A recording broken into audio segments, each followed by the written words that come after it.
dark night. It's a dark night. Dark night. It's a dark night. Hello, and welcome to Off the Shelf Reviews. I'm Hannah. And I'm Gary. And today we're going to review and discuss From Dusk Till Dawn, which came out in 1996, with a story by Robert Kurtzman, the screenplay by Quentin Tarantino, and directed by Robert Rodriguez. Now, this is a film that can only be experienced for the first time just the once. So this is a massive spoiler warning. This film is quite famous as well, so there's a good chance that you might already know the twist. But this is one of those films that's best experienced for the first time. So, if you haven't seen it yet, take our advice. Go and watch the film Go first. and watch it now, before you watch this review. Go, now. Do it. Well, Hannah, would you like to give us the synopsis? The synopsis. Okay, so we start the film in a liquor store, Benny's World of Liquor, where we're introduced to a clerk, a seemingly normal clerk, and then of course there's a little bit of a plot twist we'll probably talk about in a minute, where you are introduced to Seth and Richard Gecko, two gangster brothers on the run. We seemingly follow their journey until they meet a family of three. We have Jacob, who is a former pastor, and we have his daughter Kate and his son Scott, who are on a journey themselves on holiday, who then intersect with the Gecko brothers, who lead them astray, kidnapping them and taking them across the border into Mexico, where they encounter a bar called the Titty Twister, which is open from dusk till dawn and has a very specific clientele. Try and be pussy for a penny. If you can find cheaper pussy anywhere, fuck it. So, this film was actually conceived, I guess, back in 1991. It was Robert Kurtzman who had the idea, and he was, I mean, this is the guy who went on to direct, like, Wishmaster. Yes. And so he's Yeah. also another makeup artist working for K&B. And he had this idea, and he didn't know really where to go, and it was Quentin Tarantino who purchased the script or the Yes. idea from him, and did. then adapted it, and then was umming and ahhing about directing it himself, before the studio was about to go and hire somebody else to do it, but then eventually Robert Rodriguez stepped in, and then the real first collaboration between Tarantino and Rodriguez occurred. And what a collaboration it was. It is, I mean, it was at this point where they were trying to make like an exploitation grindhousey Yeah. type film before they went off to make a grindhouse exploitation film, and they did it right the first time. I reckon they did. But I didn't realise that back in 1991 they actually put together a concept trailer for the film. 1991? Yes. Oh, I didn't realise that. That's the- like years before it came out, even. Yeah, 5 years before it came out. And the Yes. original person they hired to play Seth Gecko was Joe Pilato, who was Rhodes from Day of the Dead. And he is like one of the most Crossover. underrated actors. He's one of my favourite screen villains ever. And when He's you watch immense. this trailer, you're just like, oh, how different would this film have been with him in the I would role? love to have seen that film. I would love Yeah, to I have seen want that version. alternate reality version. But I mean, it's one of those things though, because this film gave us George Clooney. Like, Oh, it gave us George it Clooney. did. This film convinced it convinced everybody that this man was going to be a movie star. Oh, Plucked from ER by Tarantino himself, who had Yeah. directed an episode, and then complete role transformation into this psychotic, villainous. I mean, he turns into a charismatic, likable character, but he's still dangerous and violent Very. and horrible. From the outset, you can see he's got quite a bit of a twisted mind. Not as twisted as his brother, mind you. No. But you can see that he's someone not to be messed with. He's very, very gun happy, from the outset. So a complete role reversal from ER. It's like to go from ER to that. It just showed the amount of range he's got as an actor, which is brilliant because he's very does. easy on the eye as well. So the opening of this film, it's so different to everything else that follows. It's like a mini movie in of itself. It's so brilliantly done as well. It's like almost it lures you into like the first few minutes into a false sense of security. Oh, this is just it's just like a little interaction going on, but behind the scenes is this whole other level that kind of comes out. And I really like that as a start to a film. You don't know what to Yes. expect. They leave you at every point in this film, they leave you wondering what's going to happen next, which I really like. Yeah, and you could be easily convinced that Michael Parks is going to be the lead character in this film, because he dominates the screen when he comes in. He does. He's got some nice dialogue, and even Tarantino said, like, that's not the way my actors deliver my dialogue, because Michael Parks just took all the dialogue and then just slowed it all down. He was really relaxed, really calm, and isn't he the sheriff from Kill Bill as well? Yes. So you immediately go, recognise him. He plays the same part in Kill Bill, and I think he's also in Planet Terror playing the same part. The same part. And so, because Tarantino films are all in the same universe, I'm guessing this is how he meets his end. Get my hands on him crazy, sick fucking bastards. Payback time. I mean... As one of the Gecko brothers comes up and shoots him in the back of the head. Yeah, unprovoked. Unprovoked. Well, we had the sequence where he went into the bathroom, and then they both come up to the clerk, and they're just telling him, like, be cool, get him out of here. But Tarantino's just like, look, he was trying to tell the cop we're here, so we just got to kill them. And he tells him to be cool and calm down. Everybody be cool. You be cool. And that line where he says, I'm going to turn this, George Clooney's got the gun to his head and he's grabbed the girl's hair. Apparently he couldn't get that line out and he's had to do it time and time and time again and got really frustrated. And this poor actress is like that, for God's sake! And it gets really awkward, doesn't it? The first couple of times that you can't get a line out, and then it went on for a little while, and this poor woman's just like being grabbed by the hair by George Clooney, which sounds like my idea of a good time, but still, damn! But then this clerk, I think he did a great job at acting normal considering the circumstances, and then like Richie, who's completely nuts, comes in. He tried to mouth the words, help us. I fucking didn't! I think under the circumstances I'm doing really fucking well. I was like, you are, man, seriously. You're doing great. Yeah, it's a great performance there as well, but it does get silly. Oh yeah. But it's like, but you don't know whether to laugh or not when Richie gets shot in the hand. And You're like, oh, you can feel it, can't you? Like, ah. You okay? He shot me in the fucking hand! I told you he said help us! I never said help us! Especially when he's in the car later and he's looking through it. He's got a hole in his hand. That's what I love about this film all the way through this. Like, it's a really awesome combination of, like, violence but with humour. So when it gets a bit too much, like, Tarantino will go, oh, but here's a hole in my hand. I'm just gonna, look through that. Like, there's some horrendous scenes in this film. Some really like graphic, violent scenes. The action scene in Benny's World of Liquor when he tells Richie to shoot out all the glass bottles, and then he sets the bog roll on fire and sets him on fire. Like his scream that he lets out, you're just like, yeah, burning to death is absolutely horrible. But then when he gets up and shoots and they shoot him down over the top and he lands in the popcorn and all the popcorn's popping, you're just like, am I laughing? I don't know what to do with my face. Right. It's literally, but I love the fact that and there's a theme in this film that if you're going to go out, you're going to go out fighting. So that guy, that poor clerk who was awesome, it's just like that. If I'm on fire, I'm just going to take you with me. So he's like, bang, bang, bang, bang, bang. So great shots of him leaping over the bar at a flame and then trying to shoot them. And obviously meeting his end as a piece of popcorn. Yep. And of course the two of them walk out, slow-mo almost, as the explosion goes off behind them. They don't turn around. What did I tell you? What did I say to you? I said, buy the road map and leave. What the fuck am I supposed to do, Seth? Recognize He this. didn't recognize shit. They get in the car and the opening title pulls up onto the screen. I really love that bit where they're walking away. He says, I told you, low profile. And then it just goes, and you go, oh, this is not going to be a low one of profile them. film, is it? And then we also get to realise that they've actually got a hostage in the boot of the car as well. And so you're like, well, things are still sinister. Like, it's just another reminder. Like, you might have just enjoyed that sequence, but remember, these are criminals, and they're not to be trusted. And we also get the John Saxon cameo on the news report. Yes! I was like, oh! Yeah. I love the cameos in this film. They're great. Oh, they are. They're really There's great. Loads of them as well. You could play like a drinking game with Spot the cameo in this film if you wanted to. If you're that way inclined, you could. And so it's not long before we get introduced to the Fuller family.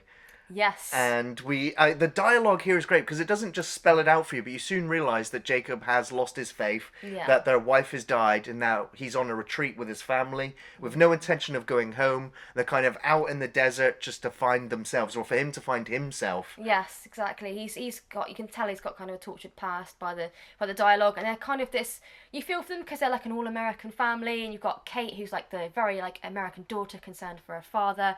And you've got Scott, who is just like a really nice, like, he's just a cool kid. Everyone knows a kid like Scott, and you just think, oh, I hope they're going to be okay.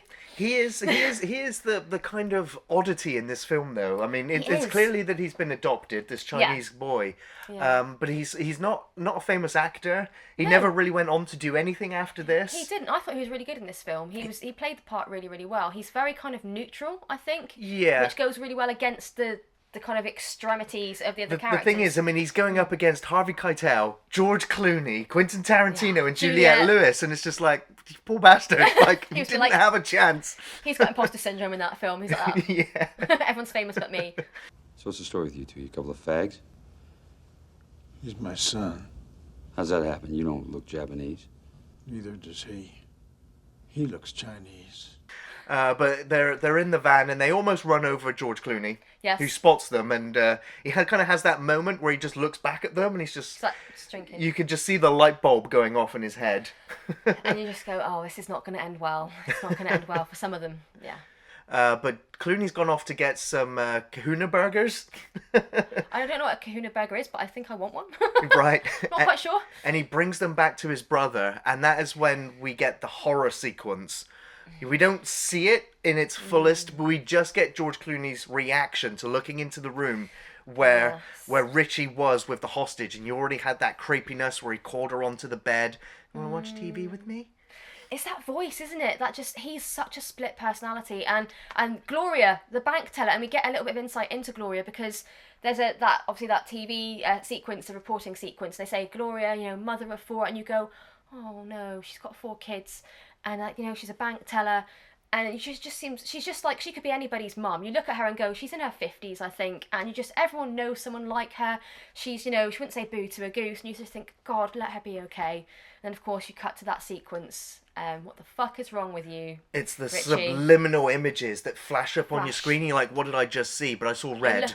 I saw more red. It was a phone, wasn't it? It was a phone with blood splashed across it. Yeah. And you go, oh no, because you initially see her, and her whole of her body language is very submissive. She's very quiet. She's got mascara running down her face.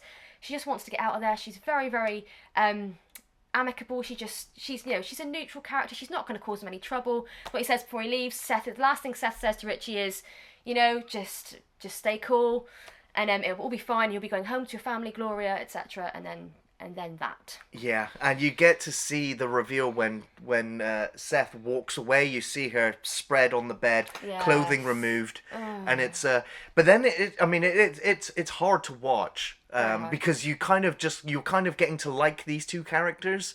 But then after that, like, there is no redemption. There is, you want these two to burn in hell. Yeah. Even though Seth is kind of the more upstanding guy, he's still, he's still an asshole. He still thinks he can look after his brother and save him from the authorities, and maybe educate him. I mean, it's a fantastic performance here from the both of them as well. Amazing. Where he slams him up against the wall and he's trying to tell him that this is not how we do things. This is not how we do things. We do not rape women. We do not kill people we don't need to kill. And you can tell he's the more level-headed of the both, which is saying something because he's quite unhinged himself. But Richie, the way Tarantino plays Richie is it's genius for his first major film role as well. Yes. It makes guys cringe. Every woman I know that's watched this has gone, because everyone's had, I think probably a lot of people have had an encounter like that where someone's just stared at them a little bit too long, or they've kind of lingered a bit too long, or they've just said something really creepy, and the voice he uses as well is it's almost kind of childlike at times, which just creeps me out massively. And then he flips from that to the whole like completely losing his temper at times, which is, you can tell he's just an unstable guy. Definitely. Absolutely, yeah. And this leads into like the only sequence where Richie talks to Jacob in the entire film. Yes. Where he knocks on the hotel room door and asks for an ice bucket. An ice bucket.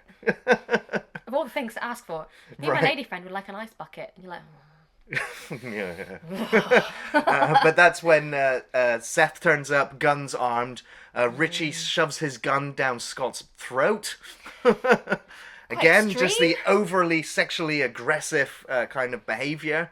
But, you know, it was kind of like, if we fuck with their kids, then Jacob's not going to fuck with us at all. We're going to get his attention. But there's also that great moment where he calls him Japanese. Yeah.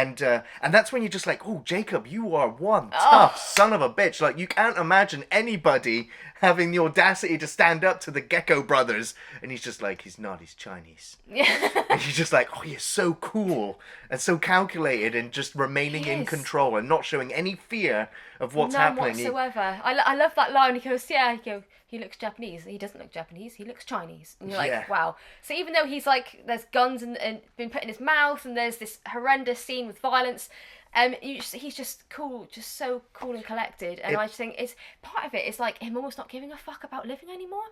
But part of it is obviously he wants his kids to be safe, but part of it is him just like, I don't give a fuck, I've lost my wife already, you know, my attitude is just like, if you're going to kill me, just leave my children alone, which I think many parents will probably relate to that kind of scenario as well. And then Kate comes out of the bathroom and you go, no. Yeah, well, Jacob jumps up immediately to go and protect his daughter because he's already seen Richie, who looks unhinged and is having that awkward gaze at her bum. He just if you watch in the film, he's just there staring at her backside for about 2 minutes.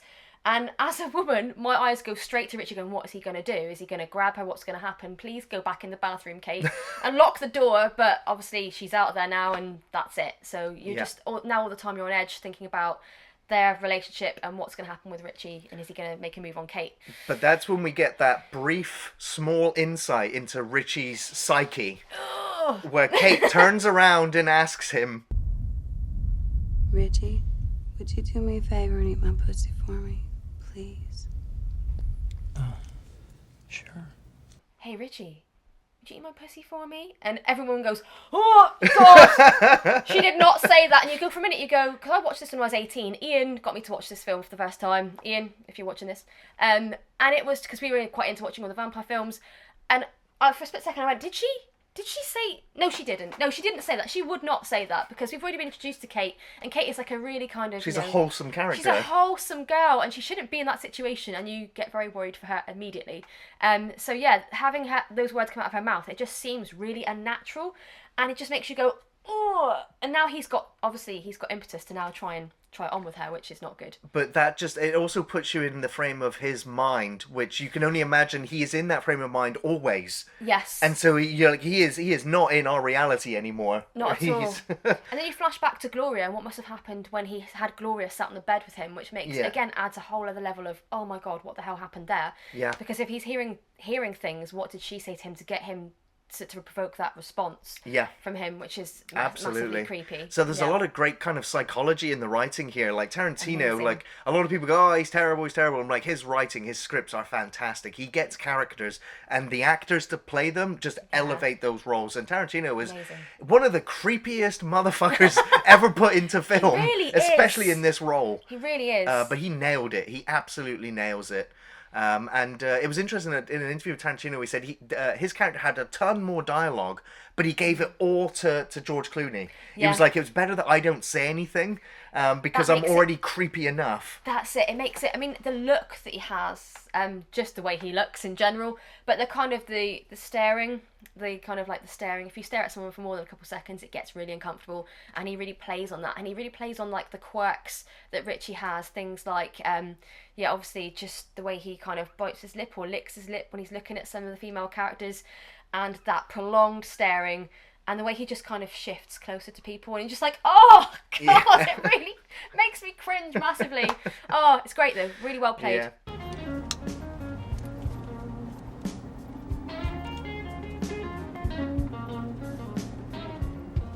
I grind my teeth. So now it's kind of like a bit of a road trip where they're now all in the motorhome at gunpoint, riding across the border of Mexico. And this is where I really love the power play between Seth and Jacob, where Seth is just, he's watching his brother in the background, he's watching the kids, and he's just trying to get information out of Jacob about how his wife died, what happened, why he lost his faith. He's getting in his head, isn't he? Massively. He's trying to get into his head, trying to break him down, trying to understand him.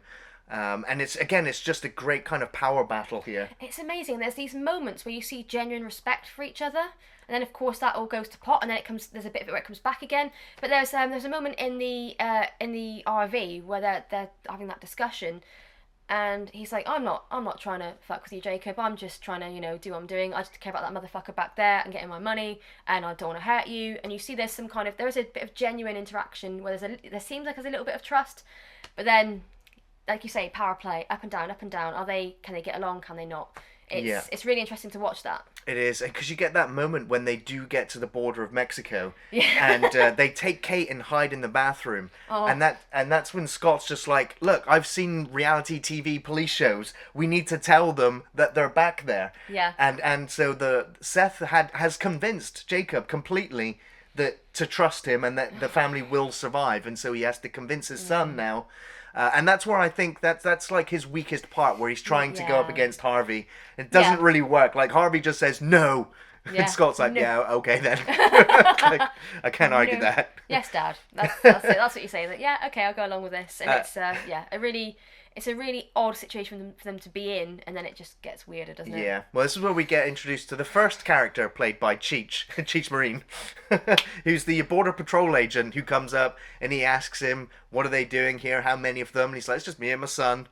But then in the background, we cut inside the camper van, and Seth is having troubles with his brother, Richie. He was massively triggered. He triggered Richie because he called him a fucking nut. Obviously, Richie probably knows he's got some issues somewhere going along, maybe, and he went, fuck it, you just called me a fucking nut. Is this my fucking nut behaviour? Me breaking out of jail? Does that make me a fucking nut? And you're like, shut up! And Kate and Scott are there like that. Oh my god. And then he does that. Knocks him clean out. Was it possibly when your ass was rotting in jail and I broke it out? Was that the nuttiest thing? That was nutty, not to mention stupid.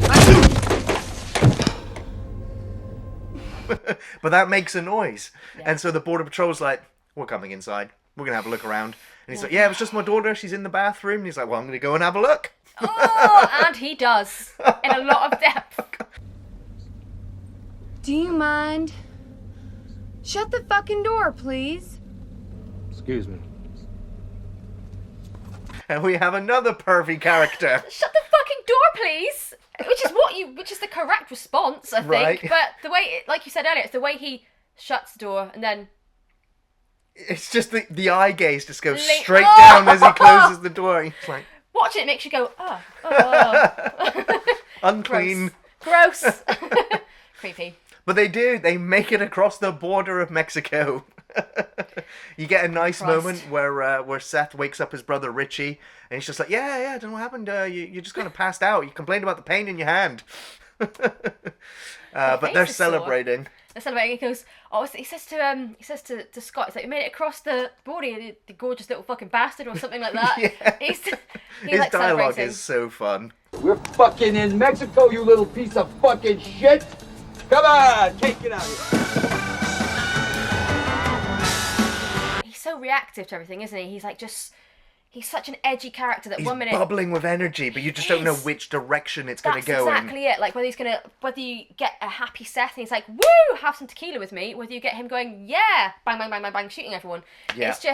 It's very Desperado, isn't it? Obviously, it's the same director, so it's like Desperado with a hint of extra creepiness. Right. So it's not long now. We see them driving through Mexico, and they're heading towards the Titty Twister. What a name for a bar. I wouldn't mind going there though, mind you. It looks pretty good from the outside. It looks fantastic. All the neon lights, all the bikers and truckers drinking and fighting, and there's dancers. That's it. That when you go up to the that iconic scene, one of my favourite scenes, when you go up to the front steps. And again, you've got Cheech Part 2. Yep. And he's doing the famous pussy speech. He's like, pussy, pussy, pussy. And you're like, oh my God. And then you see Kate walking up and goes, a new flavour. American pie pussy. Apple pie pussy. American pie, wrong film. Apple pie pussy. And you're like, oh, gross. no. Why is he, every role he plays, he's just creepy, isn't he? Right. Every single role. We got silk pussy, velvet pussy, nalga hide pussy, we even got horse pussy, dog pussy, chicken pussy, come on, you want pussy, come on in, pussy lovers. But then, like, that whole walking up, and you can see from the outside, yes, it looks amazing, there's lights, and there's dancing girls, and there's, I'm guessing, whores, what they're, outside.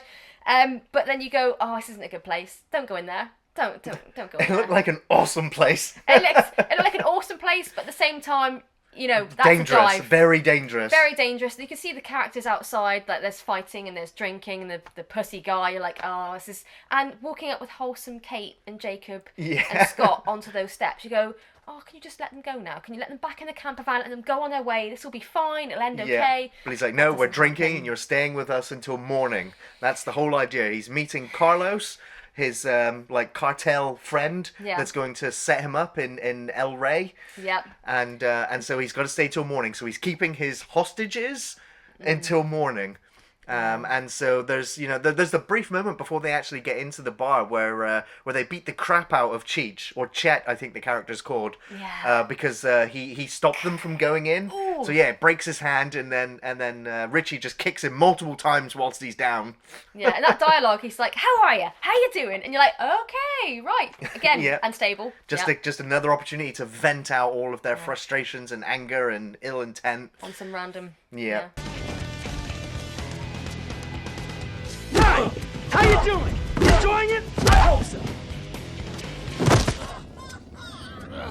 But then, we're treated to lots of flesh. Lots of flesh. And then we have another moment at the bar where we're introduced to Machete. It's Danny Trejo. Yes! Yes! Is there any better person to play that role? I do not think so. He is fantastic. He's amazing. Like, if the Danny Trejo appears in something, odds are I'm going to go watch that. I want to watch that. Just for Danny Trejo. And he's just like, nope, this place is for bikers and truckers only, so get out. And he's about, Seth is about to bring out his guns and just start a fight. That massive guy appears, that huge guy appears behind him. I think he refers to him as an ape or something later on. But he's massive. He just puts his hand on his shoulder. You can see Seth, blanch, going... Yep. Right, okay, trying to stay cool here. He's like, get your hand off me. And when he says something that calmly, you go, oh, shit's about to go down. Oh, dear. And Jacob kind of saves the day here. He's just like, look, here's my license. You need a Class 2 license to drive this. That makes me a trucker. These are my friends. Give us a drink. And it's just like... Welcome to the Titty Twister. Yeah, it's a great moment. And then again, this is like the real last kind of family sit together at a table moment.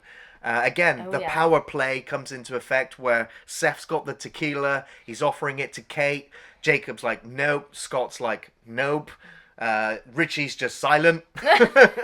Staring. There's too much going on for him right now. He's just taking it all in. There's lots of naked ladies around, so I should imagine his mind is wandering. Is exploded. Yeah. But even Scott sat there just like... mouth open. Yeah. And what's it Richie says to him? He's like, oh, if you want a lap dance from any one of those girls, you just let me know. Anytime you want a lap dance with that girl, kid, just let me know, alright? Which any normal circumstance you'd go, oh, that's just a blokey thing to do. When Richie does it, it's like, oh God, no. No, the whole place. Just to quickly go back to the scenery, I was really taken by the whole set and how immense the set was. Yes. Like the dance, there's windows high up with ladies dancing in them. I'm like, hope she doesn't fall down. Right. In my old age watching it, younger, I was like, woo! And it's just the extensive, you've got the band. Yes. Got the band at the back. Tito and Tarantula. Yes, the whole soundtrack for this film is amazing. Just a bit of an intersection here into the sound. But yeah, the whole sound, I just love it. It fits the movie so well. And you go in, there's all this rocky Mexicana music playing, and then you've got the band there, and it's just, the whole scene is just set out so well. It works so well for the film, and it sets up, I think, the next part really well. Yes, would you like to take it away? The next part. Well, our favourite, I say our favourite, everyone's favourite scene. If it's not, then just let us know what your favourite scene is. And now, for your viewing pleasure, the mistress of the macabre, the epitome of evil, the most sinister woman to ever dance on the face of this earth. Okay, so next up we have the iconic scene with Salma Hayek, one of my we're not worthy. We did about Vamp last time. We reviewed Vamp, and I compared Grace Jones' performance to Salma Hayek's performance, saying I preferred Salma Hayek. Absolutely, still stand by that. She is amazing in this sequence, and it's unchoreographed. She had no choreography, and she's actually was saying incredibly scared of snakes, and it took 3 months. She had 3 months of therapy to get over her fear of snakes, so that she could do this part. That is commitment. Because she was told that Robert Rodriguez told her that if she doesn't take it, it's going to Madonna, which wasn't true. But Salma Hayek was just like, well, that's not happening. So she went and got therapy and came back to do the role. And it's a tiny role. It's like it's a minor part. But it's like one of the first things you think of when somebody goes, hey, from Dusk Till Dawn. Salma Hayek just pops up. Male, female, don't care. Your eyes will go straight to that, and you go, wow, because it's like, I think it's the catalyst that really kicks off the next part of the film, isn't it? Because she comes out and she's doing her sexy dance, and everyone looks at her and goes, oh my God, I want that body. It's amazing. She's got a snake draped around her, and she said obviously there's no choreography because you can't choreograph a snake, and she just kind of went with it. And she was terrified because you have to dance in front of George Clooney, who is a huge star. And she's walking up to the table, and you can see Richie eyeing her, which makes you uncomfortable immediately. But she holds her own there. She's very confident. And then the interesting thing here is like throughout the film, he is like a sexual predator. Yes. Now we have a female predator, and the only one that she goes for in the entire bar is Richie, and it's like it's a complete role reversal, which I love as well. It's such a minor thing, but it's just great. And of course, you get the whole foot fetish Tarantino thing. I'm like, well, I'm sure he has achieved nirvana at this point. He's got her toes in his mouth with tequila. I can't say I've ever tried that method of giving a man tequila. Maybe they buy you free drinks afterwards, I don't know. But then she has it in her mouth, and she's like emptying it into his mouth, and you're like, this is his Christmas, he's loving it. Right. But then you think, something's gonna happen here. But then obviously, so you've got Tarantino, and there's again lots of close-ups on the feet, even though he didn't direct it. No. So you're like, there's that kind of foot fetish thing coming up again. Right. And George Clooney comments, he's like, Tarantino, he gets Salma Hayek's toes in his mouth. I get to fight a giant rat. More on that later. Right.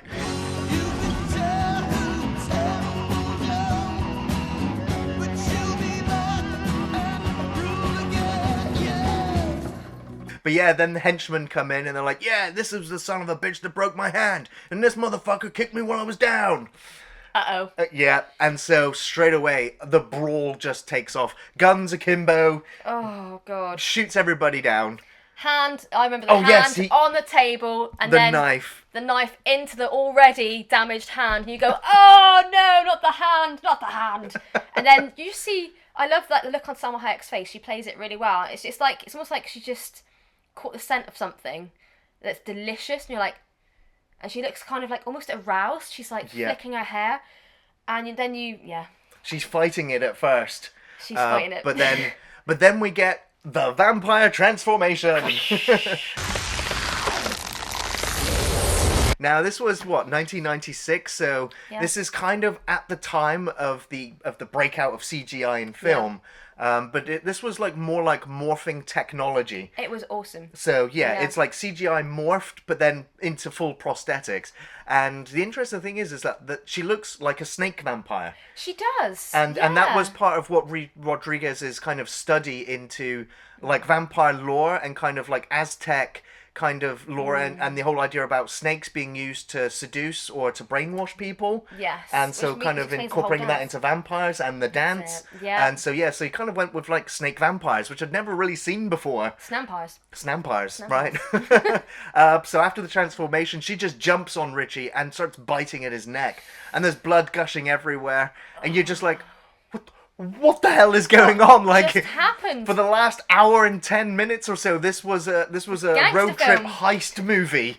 Right? They'd robbed a bank and they're on the run, and now there's vampires. You're like mind blown. But some people really didn't like that. I've heard reviews, people go, it's ruined the film. I went, yes! Right? Yes! This is what the film needed. They're sat there, it's reached a little tiny bit of a lull. You've been lulled into a false sense of security by this beautiful dancing woman, which I'm sure is a part of part of her plan because they're about to unleash hell on everyone. And then all of a sudden, that sequence, and it happens so quickly. You go, what? I had to rewind it the first time I watched it. Can we go back? What just happened to kick that off? And it's Salma Hayek, the dance, and then the knife, and then the blood, and then all of the hostesses turn into vampires. Dinner is served.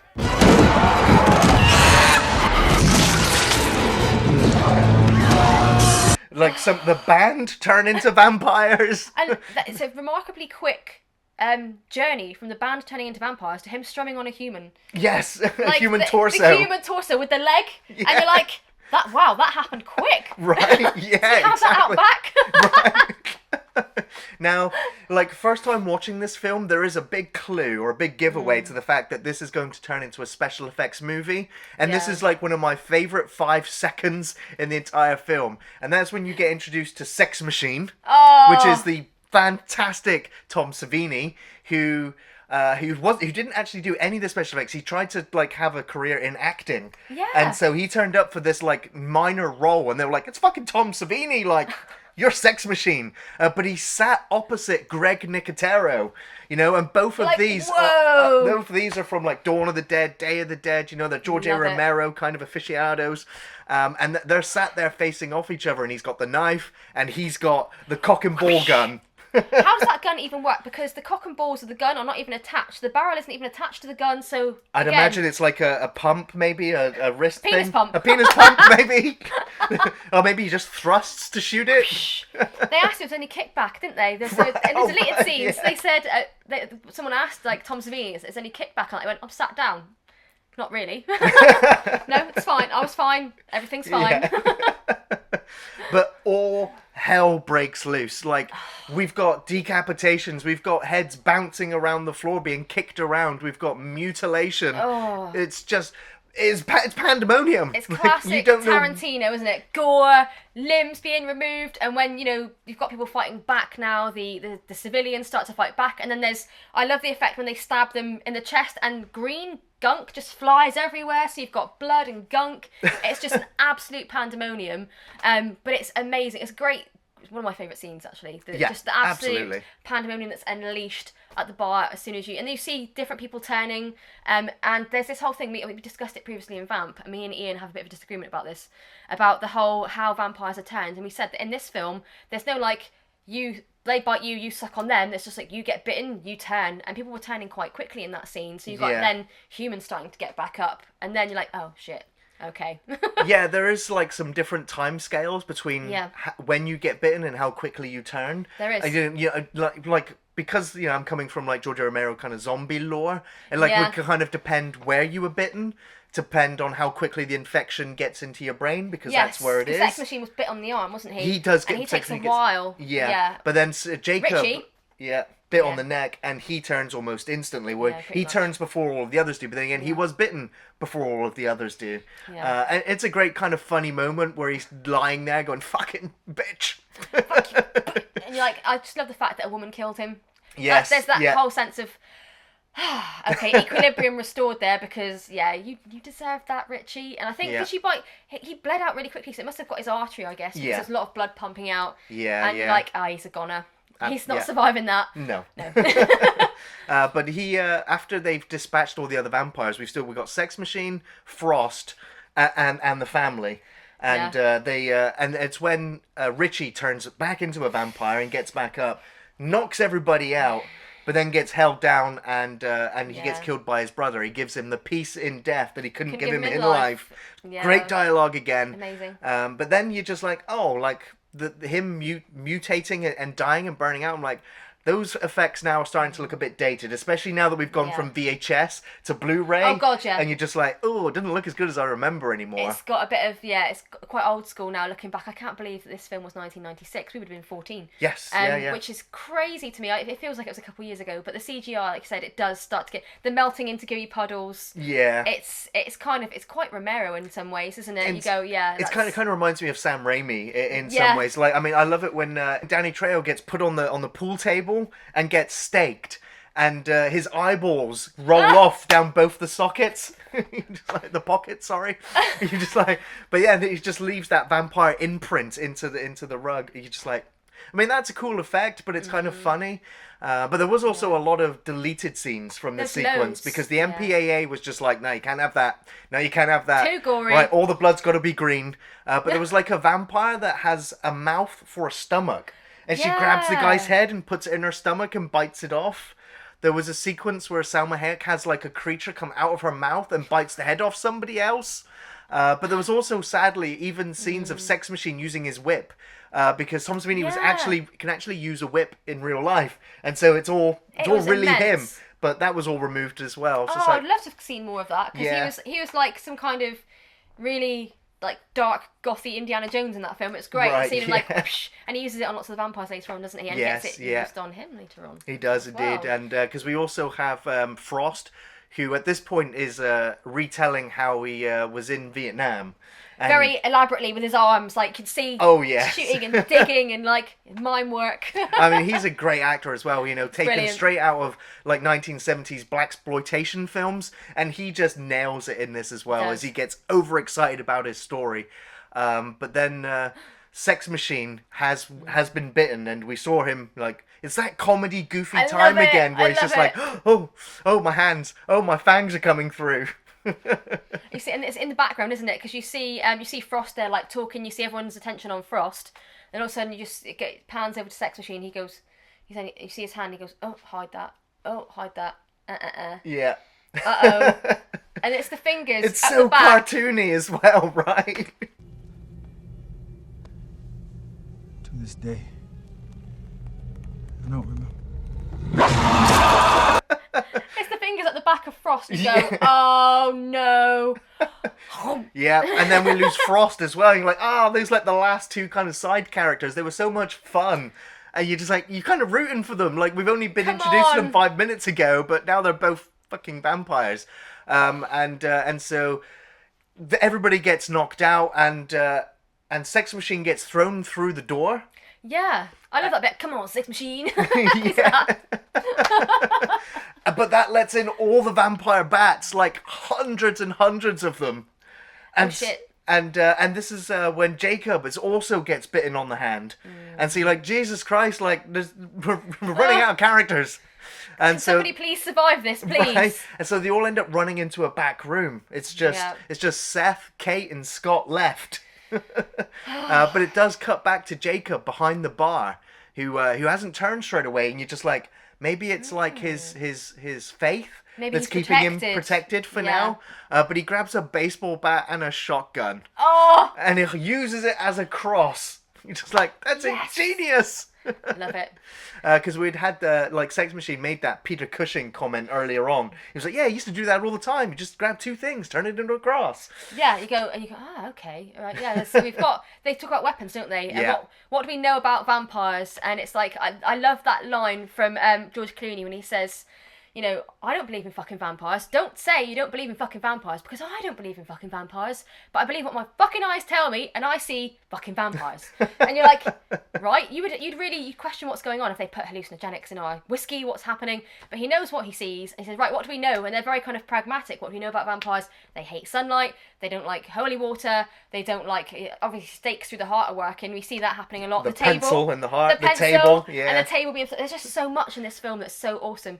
And then obviously they start formulating a plan, and they go, this man, Jacob, he's a weapon. He could be a weapon against these, are you a faithless, preacher? Are you a motherfucking servant of God? And he goes, motherfucking servant of God. And you're like, yes! He's back in the game. Right. I'm a mean servant of God. But I mean, like, going into this film, like, you imagine that it's going to be a film about him finding his faith and protecting his family, and the brothers getting their comeuppance in the end. Yeah. But now when they're all thrown into the depths of hell, it's just like, it doesn't matter anymore. We just got to fight to survive. We got to get together here. I know we've had our differences, but it's us versus them. So. So Jacob makes his way back into the back room, and he blesses the holy water. He blesses the super soaker. He blesses the condoms of water. Seth builds this like I don't know, like this drill bit with a wooden stake at the end of like it. An electric like stake almost like. You're like, that's genius. That's fantastic. And Kate's got the crossbow. They carve crosses onto the tips of their bullets. They're very resourceful. Very resourceful. And I guess you see what you're made of when you're put in a really extreme circumstance like that. And these vampires as well, the way they look, they're kind of like, they're more demonic looking than the other vampires. So they're kind of, they've flown in, I guess it's the different approaches to the aesthetic, the way they look. Some of the vampires, we said this like a while ago when we were chatting about it, that you see a shot of 4 of the female vampires, and 2 of them are like the sexy dancer vampires with a bit of a weird face. Then you've got this really big woman with a missing part of her belly, and you're like, oh, that's where that would have been. Scene was, yeah. Yeah, and then you've got people that have just got like really weird split faces, and you've got, so it's not like a singular approach. It's not like Buffy, for example, and every vampire looks pretty much the same, just bumpy face. You never know what you're going to get. And then these guys come in and they're like kind of a mixture of the Ring and demons, and it's just, and they're all just lounging. Part snake, part bat. Yes. They're like weird transformations. That's it. And when we get into like the big final 10-minute kind of climax of this film, Sex Machine gets his head taken off with a whip. Yes. And what emerges from his body is like a giant rat creature. And you go, what? What the fuck is that? What's that about? And of course, it pins down George Clooney, and he's trying to fight it off. And the editing is pretty good here because you can tell that this creature doesn't have much mobility, like the puppet. But they did the best they could with it. It still looks fantastic. But it's only on screen for like 15 seconds before they kick it into a fire, and it explodes because, of course, it's got to explode. Everything explodes in this film. Everything explodes. There's a scene we'll talk about in a minute where things explode, where people explode. I didn't expect to happen. Yeah. And so when they do get outside and they're fighting off the vampires, Kate with a crossbow, Seth with his gun, with his drill bit. That's an immense scene, isn't it? We've got the super soaker just setting vampires on fire. We've got that awesome moment where Jacob thrusts the shotgun through frost and is using his torso to help him reload the gun. It. As like a barrier, he's like that way. Yeah. And you have that really bizarre moment where he yanks the gun out and he goes to smack Frost, and Frost just melts and dies in front of him. You're like, I'm guessing it was the fact that his holy faith was radiating from him and scared the devil out of him. It's like the only thing I can imagine. It was like a religious thing. Yeah, he just melted. That melted him. It's really, really quite strange. The bullets as well, when you see the bullets hit people, and there's like, if you, for example, later on we see Scott get bitten, you're like, no! And he's pleading with his sister, pleading with her, like, Kate, kill me, Kate. And it's this big dramatic moment as an actor. Yeah. And you can see these vampires they all jumped on him, these demonic, like, bat-faced vampires, and they're going to town. They're like, that noise, that sound effect. It's like when you've got like a really piranhas. nice burger or something, like piranhas, and you're noshing away. And they've got it in his neck, and he's a goner. Yeah. And he's like, kill me, Kate. And she's like, I can't. And then she shoots him, and he explodes. He full-on pyrotechnic. I can only imagine, because gunk. it's so weird. I'm like, why did he explode? He's not a vampire, but I'm guessing it was, crosses on the bolts or whatever. But I also imagine maybe she shot one of the condom holy water bags, which would have exploded, which would have hit all the vampires, causing a chain reaction explosion. Either way, it's pretty immense. It's pretty good. It's a pretty good explosion there, and they did all. I think they did all the explosions in the set. I think. I think I read that somewhere that it was actual explosives used. Yeah. And, so immense. Jacob had also had his death as well, where he was fighting off the vampires, then the vampires just stopped engaging him. And then when he turns around, he's vampire formed, and that is when he gets a holy condom to the face. What a way to go out with dignity, a holy condom. And could you at least give him a clean death? He's there with half a face. Half a face melted away. I'd rather have seen him bolt straight through the heart or something. But you're like, oh, don't let him suffer. He's a good guy. But yeah. Yeah, and I mean, in the original script, the entire Fuller family was to survive. But when they were making the film, they were just like, no, we need the deaths. We need them to happen. It has to go this way. It wouldn't happen that way. You wouldn't get a whole family probably surviving something like that. No, it would just be too cheesy, too wholesome, too mainstream, I guess. Off they go into the sunset. That doesn't happen in Quentin Tarantino films. You don't, generally go off into the sunset happy days. There's a lot of blood and gore and violence that happens, and it's going to happen to you if you're in the film. Yeah. And so it's just Seth and Kate, and they're still surrounded by vampires, and she's like, I'm running out of ammo. Shall I save the last 2 bullets for me? And he's like, no, you make sure you send every one of these these godless motherfuckers straight back to hell.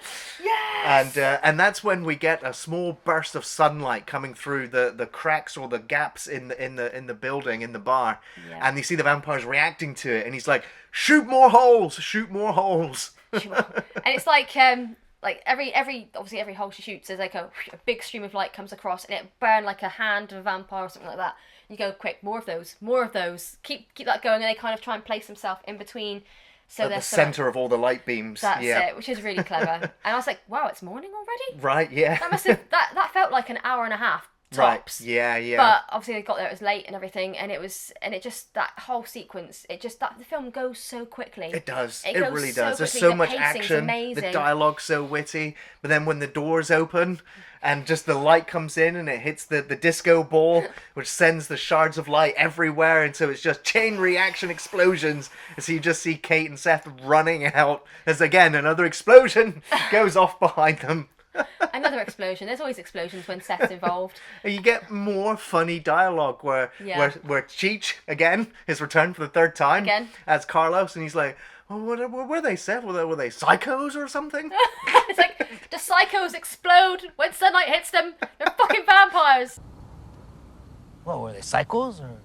They look like psychos? Is that what they look like? They were vampires. Psychos do not explode when sunlight hits them. I don't give a fuck how crazy they are. Yeah, amazing. I love that every time there's been like a horrendous kind of period of time in the film, there's always a little bit of comedy relief. Just to bring it back and make you go, okay, that's okay. It's okay to laugh at that bit. That's fine. Yeah. Then walking out and then the whole thing like damn it. And this is one of those endings where Kate's just like, hey, Seth, do you need some company? And he's just like, no, not from you, because I'm going into El Rey now, and you do not want this life. What does he say? Oh, God. Maybe a bastard, but I'm not a fucking bastard. This is Ian's favourite quote from any film, I think, because at school he'd say it constantly. I might be a bastard, but I'm not a fucking bastard. Yes. And you're like, he is. That's absolutely right, because we kind of warmed to his character. Yeah. And it's a good thing that he's not taking Kate with him because he knows where he's going. But it still sucks that he only gave her a small amount of money and went, see ya. That's and it. drives off and just leaves her there. And she laughs like manically, doesn't she, a little bit? He'll say, it's going to be all right. And she's kind of like, huh.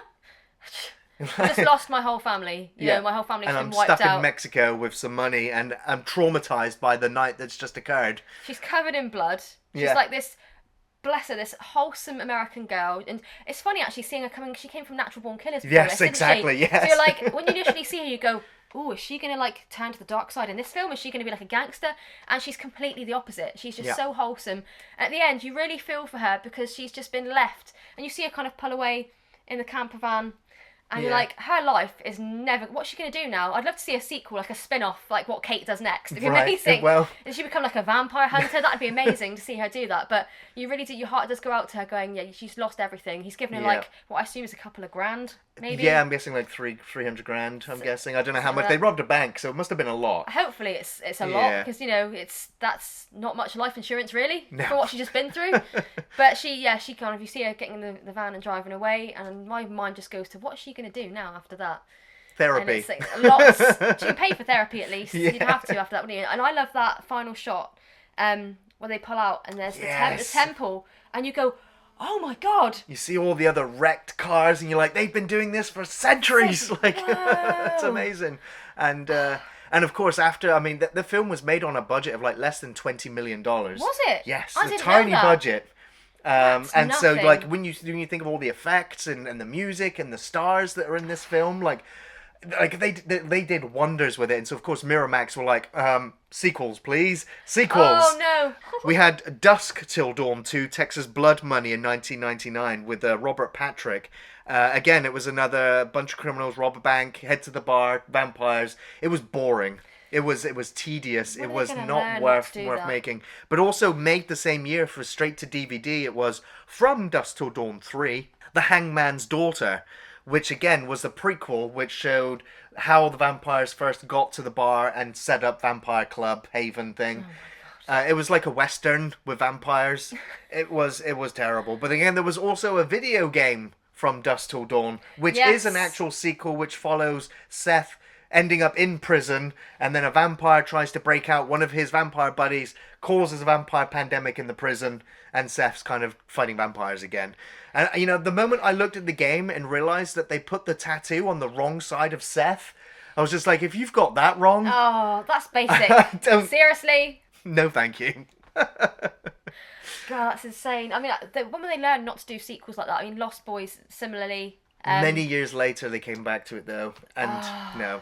Just no. Just don't do it. If you've got an amazing film like that, just let it stand alone and speak for itself. I mean, a couple of years later, I can't remember the exact year, you've got kind of John Carpenter's Vampires, which again is set out in the desert. For me, initially, I always thought that vampire films, like very much Bram Stoker's Dracula, Transylvania, cold climates. So it's really great to see the gothic stuff. That's it. And you've got. I love these kind of the edginess of these vampire films, like Near Dark. We've reviewed Near Dark. Go and have a look at that. Near Dark, and you've got John Carpenter's Vampires, where it's set like in the desert, and you're like, desert, sunshine. So they've got to have these like really. So obviously it makes sense to have the titty twister and this massive underground temple where they can hide out, and they've obviously been doing that for centuries. So you're like, it makes sense now. To be fair, there was also 3 seasons, so 30 episodes of From Dusk Till Dawn, the series. Which Rodriguez actually directed a fair few of those episodes. To be honest, I couldn't finish the first season. I enjoyed the extension of all of the characters. That's what you do with the series. You break down the characters. You get to spend so much more time with them. So you've literally spent about 6 hours with them before they even get to the titty twister. And of course, Robert Patrick again plays Jacob in that. So he's come from the sequel to the. Well, it gets confusing. It's very confusing. There's a lot of crossover. But yeah, it's a what if story, because different characters end up doing different things, and different characters that would have died survive. So it does its own thing. I heard it actually got better, but maybe one day I'll go back to it. I didn't stick with it. I was like, no, this isn't doing it for me. Not well, at all. Hannah, what did it for you From Dusk Till Dawn? Besides George Clooney, there's several. There's just so many great scenes in this film. It's really hard to pick, but there's several that I really enjoyed. To flip back to the bar when the vampires, it's all kicking off, and then you see dead kind of humans lying on the floor, and they then realise it's Sex Machine and Kate, and it's Harvey Keitel, Jacob, and they're realising they have to go around and stake them, because it's like, if they're going to turn. We've just seen Richie turn, it's going to happen. And you see Kate wrestling with herself, going, because I think in that circumstance, we'd all like to think we're a badass. I'll stake him, no problem. But we wouldn't. I think our humanity would probably take over a little bit. We go, right, you see her going, okay, right, I can't do it, I can't. And then he turns, she goes, ah! And you just hear, look at the Sex Machine and go, yeah, got him. So I love that. I love the fact that Kate there, she's been wholesome all the way through, and you go, how is she going to cope with this? And you go, she's all right, good, she's okay. Next scene I really, really enjoyed was when they go back into the back of the bar, and you see all these big kind of crates, and you go, oh my god, it's where the truckers obviously have left all their stuff, and they're opening all these crates, and there's like some random shit, some plastic like toy sunglasses, models, and you're like, that's going to be no help whatsoever. And then of course there's a crossbow, you go, okay, here we go. Then there's like condoms, they start filling them with water, there's bullets, etching crosses. That whole preparation scene where they're gearing up to go out, I'm like, now that looks like some fun shit. I'd like to do that. I'd go kill some vampires. I'd quite like to go and do that myself. Like get armed up, and then George Clooney's like rum, rum, rum, rum, rum, with his stake. Yeah. You're like, oh, go for it. So that whole preparation scene, and then of course obviously the scene that follows when they're going out, and it's just like all hell breaks loose. That last scene, the fight scene, wasn't as good for me as the initial one when you see Santanico Pandemonium. Obviously one of my favourite scenes. I'm guessing one of Gary's favourite scenes as well. Anyone's favourite scene that's seen that film. It's a brilliant scene. And then obviously the complete carnage that follows that, where there's just limbs flying everywhere, there's vampire women jumping on people and biting their necks, and there's just Sex Machine with his gun out, and it's just an immense scene. There's just so much happening. I'd recommend you go back and watch it several times, because there's so much in it that's going on. And the band, Tito and the Tarantulas, that's it, the band, and it's like, fuck you, good night. And it just like flips over and off and just explodes. I don't know, did they die? What was it, just like pyrotechnic explosions where they run away and hide? They're like, screw this, we're losing, I think. And they're like, yep, off We're you out. go, boom. And then there's just that human torso guitar that falls to the floor. And you go, okay, wow. Yeah. Random. Yeah, there are so many memorable sequences in the film. I think I'll just name like maybe just the few. But the sequence at Benny's at the beginning, Benny's World of Liquor. Benny's World of Liquor, which turns into Benny's World of Pain, was just great. Like the Michael Parks dialogue, the delivery, the reveal of the geckos that are holding hostages in the background. It's brilliant. While this trooper is in the bathroom, just the dialogue and the setup. It's like this was a mini movie in itself, in itself, and it really worked. It also just set the tone for everything that was to follow. The tension's already started building, and you're only like 2 minutes in. The credits haven't even rolled yet, and you're already there's death, destruction, and everything happening. So that was awesome. Yeah, I like I said, I love the power play between Jacob and Seth in the RV. Selma Hayek, like she is absolutely drop dead gorgeous. Absolutely perfect for this role. Completely mesmerizing. Like you said, doesn't matter what sex you are, you will be captivated by her performance. You know? Oh god, she just looks brilliant. And for something that's unchoreographed, that was immensely well done. And the fact she was scared of snakes as well. It was really well edited. Like, I mean, she was dancing to music that's not in the film. Yes, but and it matches really well. He slowed the footage down, played the music in, and so synced it all up, to help her performance, in editing. And it really works. It's so damn good. After Dark, isn't it? It's a song called After Dark by Keitel and the Tarantulas. Yes. You get a chance to check out the soundtrack. Yeah. It's a brilliant soundtrack. Oh, it really is. And then, of course, just all of KMB's special effects. I love Greg Nicotero and all of his zombies, all of his vampires, all of his creatures. The blood, the effects are just fantastic. It's a special effects extravaganza. It really is. If you're into his special effects, which Gary obviously is, very much so. Yeah. Then it's definitely a must see because there's just this green blood everywhere. It's Tarantino, isn't it? It's Tarantino's blood, gore, sex, violence, and vampires. 2/3. Empire magazine said it's 2/3 guns and 1/3 vampires, and I think that's a pretty good summary. Definitely, yeah.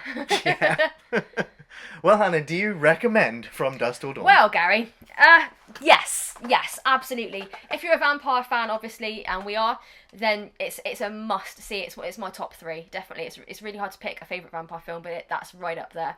There's everything you could possibly want from a vampire film, with added guns, added violence. The characters are brilliant. The play between the characters is amazing. The special effects are immense, and then it's a nice little cherry on the top with that little Salma Hayek dance as well. So there's something in it for everybody. It doesn't matter whether you are a vampire fan or not. If you like kind of just generalised violence in films, this will be one for you as well. If you're a fan of Tarantino, this is an absolute must watch. It's his first kind of vampire-esque, I think it's the only vampire-esque film, isn't it? Yeah.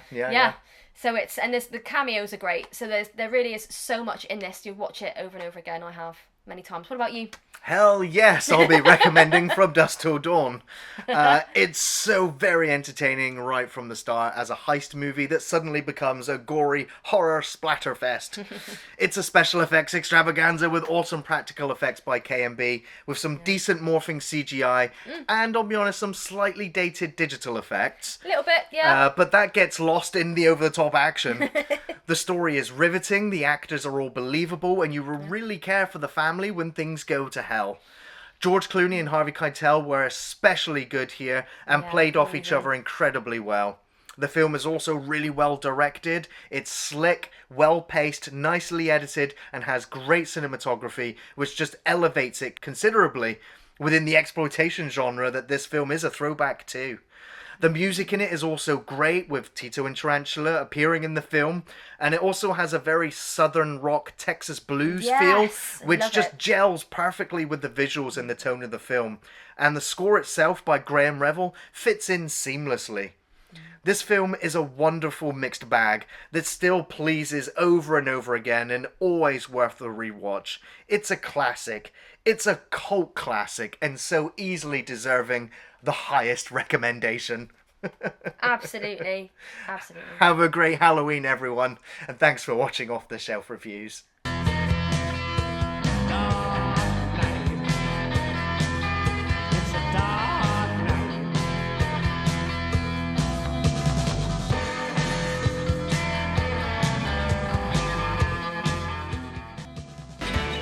Surf food here, Jose? Best in Mexico. I kind of doubt that.